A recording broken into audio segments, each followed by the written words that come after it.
তার কিছু বক্তব্য বাস্তবতার সঙ্গে মেলে না এবং দায়িত্বশীল রাজনৈতিক আচরণের সঙ্গে সামঞ্জস্যপূর্ণ নয়। গত ২৬ নভেম্বর ২০২৫ তারিখের বদরপুর ইউনিয়নের এক জনসভায় তিনি জেলা বিএনপিকে উদ্দেশ্য করে বলেছেন, চোরায় না শোনে ধর্মের কাহিনী। এ ধরনের উক্তি জেলা বিএনপির নির্বাচিত সভাপতি ও সাধারণ সম্পাদকের প্রতি কটূক্তির শামিল।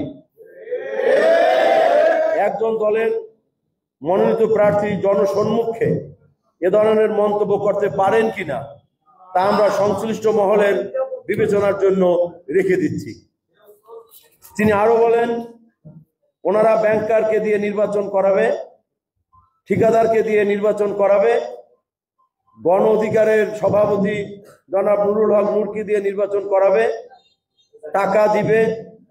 গণ অধিকারের নুরু রাজি হয়নি, রুহুল আমিন হাওলাদারকে ধরেছে নির্বাচন করানোর জন্য। এসব কাজের জন্য ১০০ কোটি টাকার বাজেট করা হয়েছে। এসব বক্তব্য সম্পূর্ণ মিথ্যা, ভিত্তিহীন, বানোয়াট এবং দায়িত্বশীল রাজনৈতিক বক্তব্যের সাথে সাংঘর্ষিক। তিনি আরো অভিযোগ করেছেন যে আমরা দুভাগে বিভক্ত। বাস্তবে জেলা বিএনপি কখনোই বিভক্ত ছিল না এবং এখনো নেই। আমরা সবসময় ধানের শীষের পক্ষে ঐক্যবদ্ধ ছিলাম, আছি এবং থাকবো ইনশাআল্লাহ। প্রিয় কলম সৈনিক ভাইয়েরা, আরো দুঃখজনক হলো তিনি কাউন্সিলরদের ভোটে নির্বাচিত জেলা বিএনপির সভাপতি ও সাধারণ সম্পাদককে নিয়ে বলেছেন, জেলা কমিটি বাদ দেন, ওটা ফ্রিজ হয়ে গেছে, হিমাগারে চলে গেছে।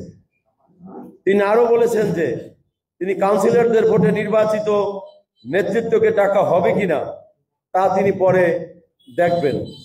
একজন প্রার্থীর পক্ষ থেকে নির্বাচিত কমিটিকে এইভাবে অবমূল্যায়ন করা সংগঠনের গঠনতন্ত্র ও গঠনতান্ত্রিক কাঠামোর প্রতি স্পষ্ট অসম্মান।